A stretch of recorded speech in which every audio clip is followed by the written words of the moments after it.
Les récits de sièges médiévaux qui nous sont parvenus dans les chroniques sont des récits de stratégie et de souffrance, des commandants qui prenaient les décisions et des châteaux qui tenaient ou tombaient. Ce ne sont pas, à de très rares exceptions près, des récits d'odeur. La tradition des chroniques de médiévales fut écrite par des hommes qui savaient que la postérité lirait leur œuvre. Et ils jugeaient, à juste titre, que la postérité s'intéresserait davantage à l'issue du siège qu'à l'expérience olfactive des personnes enfermées à l'intérieur. Mais l'odeur est une information, et l'odeur d'un château assiégé dans les phases avancées d'un long siège révélait ce qui arrivait aux habitants, et au lieu d'une manière qu'aucun récit tactique ne peut entièrement saisir. Voici le récit que les chroniques n'ont pas écrit. Le siège commence proprement, si tant est qu'un siège puisse commencer proprement. La garnison est au complet. Les réserves de nourriture sont intactes. L'eau du puits remonte claire. Les chevaux dans les écuries sont en bonne santé. Les chiens sont nourris. Les dispositifs de gestion des déchets, les latrines aménagées dans le mur, le tas d'ordures à l'angle de la cour suffisent à la population qu'ils servent. Le château, durant la première semaine d'un siège, est un système fonctionnel même s'il est sous tension. L'odeur est celle des chevaux, de la fumée du foyer et des productions biologiques ordinaires de plusieurs centaines d'êtres humains vivant dans des espaces resserrés. Voilà la ligne de base, tout ce qui suit en est un écart. Le premier événement biologique important est l'abattage des grands animaux. Les chevaux qu'on ne peut pas nourrir mourront de faim, et un cheval agonisant constitue un problème pire qu'un cheval abattu. Parce qu'un cheval abattu fournit de la viande et un cheval mourant ne fournit rien d'autre que l'odeur de l'agonie. La décision d'abattre les chevaux est prise tôt dans un siège sérieux et c'est une décision aux implications militaires. Pas de sortie de cavalerie, pas de messagers montés, option réduite pour le commandant de la garnison, mais aussi biologique. Un grand animal abattu dans la cour du château doit être dépecé et le dépeçage produit du sang, des viscères et des déchets en volume que les infrastructures habituelles du château n'étaient pas conçues pour porter. Le sang s'écoule dans la cour. Les abats vont là où il reste de la place. L'odeur de l'abattage frais est temporaire. L'odeur des déchets qu'il produit, à l'air libre d'une cour qui n'a aucun moyen de les évacuer, ne l'est pas. L'approvisionnement en eau est la variable qui détermine si le siège se termine en quelques jours ou en quelques mois. Et la gestion du puits est la tâche opérationnelle la plus critique du commandant de la garnison. Un puits à l'intérieur des murs qui fournit une eau propre fait toute la différence entre un siège et une mort lente par la soif. La soif tue plus vite que la faim et dégrade les capacités cognitives plus vite que presque tout le reste. Ce qui signifie qu'une garnison mourant de soif ne peut plus prendre les décisions qui lui permettraient de survivre. La force assiégeante le comprend et cherchera, lorsque la géographie le permet, à détourner, bloquer ou contaminer l'approvisionnement en eau. Ce qu'elle ne peut pas toujours empêcher, c'est la contamination qui vient de l'intérieur des murs, la pollution progressive de la nappe phréatique sous la cour du château par les déchets biologiques qui s'accumulent au-dessus. Les latrines sont l'infrastructure que l'image romantisée du château médiéval omet le plus systématiquement. La garde-robe, cette conduite aménagée dans le mur qui déversait les déchets dans les douves ou dans une fosse en contrebas, fonctionnait correctement dans des circonstances de normales et dans le cadre d'un siège court.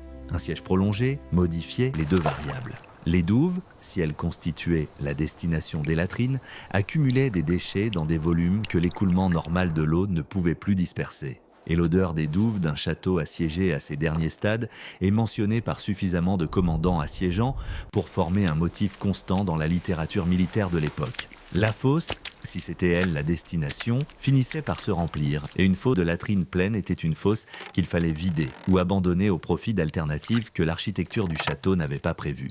Ces alternatives, c'était la cour, les angles, les espaces entre les bâtiments qui devenaient, à mesure que le siège avançait et que l'infrastructure officielle d'évacuation des déchets devenait insuffisante, l'infrastructure informelle d'une population enfermée n'ayant nulle part où déposer ce que leur corps produisait. Ce n'est pas un échec de la sensibilité médiévale à l'hygiène. C'est l'arithmétique d'un système fermé dans lequel la production de déchets se poursuit à un rythme constant, alors que leur évacuation est devenue impossible. La garnison d'un château assiégé dans son 3e ou 4e mois de blocus ne vivait pas dans la saleté par choix. Elle y vivait parce que l'alternative, c'était de ne plus vivre. Les morts étaient le pire. Les animaux mouraient d'abord, les chevaux déjà évoqués, puis les bovins, les porcs et les poules consommées successivement à mesure que les réserves alimentaires s'épuisaient, chaque mort ajoutant à la charge biologique de la cour. Puis les gens commencèrent à mourir. Pas d'abord de faim car la famine prend plus de temps que la plupart des sièges avant qu'une décision ne soit forcée, mais des maladies que les conditions du siège produisaient presque immanquablement. La dysenterie propagée par l'approvisionnement commun en eau contaminée par les déchets accumulés dans la cour, le typhus véhiculé par les poux qui proliféraient dans la promiscuité et l'insuffisance de lavage imposée par le siège. La pneumonie frappant les systèmes immunitaires de personnes dont l'alimentation se détériorait et dont l'exposition au froid augmentait à mesure que le combustible pour se chauffer venait à manquer. Les morts devaient aller quelque part. Dans un château assiégé, ce quelque part était limité. L'inhumation dans la cour était l'option principale et elle restait suffisante tant que la cour était assez vaste par rapport au nombre de morts et que les tombes étaient assez profondes pour empêcher les processus biologiques de décomposition d'atteindre la surface.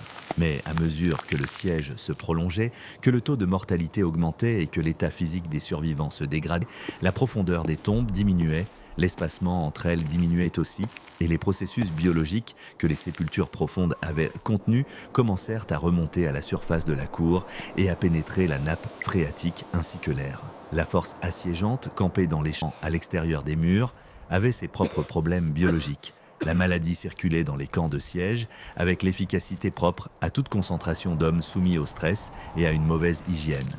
Mais la force assiégeante disposait d'un avantage que la garnison n'avait pas, l'espace. La maladie dans un camp de siège était grave. La maladie dans un château clos était catastrophique. Le rapport entre le nombre de personnes et l'espace propre disponible était la variable qui déterminait la trajectoire biologique du siège. Et à l'intérieur des murs, ce rapport n'évoluait que dans une seule direction. L'odeur d'un château assiégé dans ses derniers stades est attestée dans un nombre suffisant de récits pour permettre une reconstitution qui est au minimum plausible. Les notes de fond étaient les odeurs permanentes du château avant le siège, les chevaux, la fumée, l'occupation humaine, amplifiées par des mois d'accumulation que le siège avait empêché d'être géré. Par-dessus venaient les composés plus âpres et plus volatiles de la décomposition. L'odeur du tas d'ordures qui n'avait pas été vidé depuis le début du siège, l'odeur des latrines qui avaient d'eau débordée de leur destination prévue, l'odeur des morts, animaux et humains, dans la cour et sous sa surface. Et au-dessus de tout cela, dans les derniers stades, la senteur spécifique de douceur pourrie que les sources médiévales et du début de l'époque moderne décrivent avec assez de constance pour qu'on les prenne au sérieux. Cette odeur que les contemporains associaient à la peste et à la pestilence et que la biologie moderne identifie comme les composés organiques volatiles produits par des communautés bactériennes spécifiques lors d'une décomposition de grande ampleur dans un espace chaud et fermé. La décision de se rendre était prise par un commandant de garnison qui respirait cela depuis des semaines ou des mois. Sa garnison était réduite, malade et démoralisée, sa nourriture avait disparu, ou presque. Son eau était compromise. Les morts étaient dans la cour sous ses pieds et dans l'air qu'il respirait. Le calcul stratégique, combien de temps pouvons-nous encore tenir? Des secours arrivent-ils? Quelles conditions de reddition pouvons-nous espérer? Était un calcul effectué par un esprit soumis en permanence à un assaut biologique venu de toutes les directions à la fois.